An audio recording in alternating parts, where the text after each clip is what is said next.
ọ nwere ọtụtụ ife ndị mmadụ amara gbasara idebe dibia. Watch this video kịta ka ịmụta ihe na-amara n'ụwa.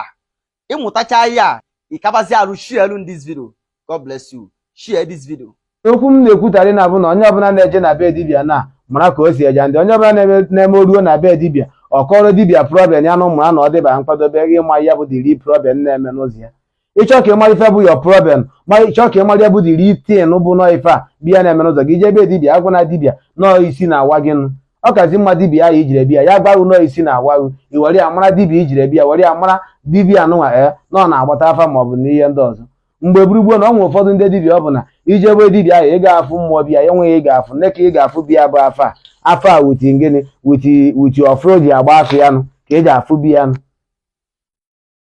Bikos na ihe gbasara afa na-adị mma maka afa ga-agba gị na ihe dị ntu a ga-eme gị mgbe dị ntu a maọbụ gị nekwa na ihe dị ntu ya mere mgbe dị ntu a na-enye nsogbu n'ụzọ gị. So na okwu njibịa n'ụbọchị tata speshal bụ n'ihe gbasara afa na afa na-adị mma bifo mmadụ ga-eje na be dibia jee mee n'echi na ọbụla ya bụrụ ụzọ gbaa afa jụọ ese mụ ya chi ime maọbụ ya ya eme ya mee ọ gazie. So na ya bụ okwu nji wee bịa n'ụbọchị tata ya mụsị na ya dịrị nwoke mma dịrị nwaanyị mma na ọ bụkwa ya ka m kwuru ka o esi ya na-ekwe ọfụ na-ekwe oyiyo ya gazie na ụmụnne m.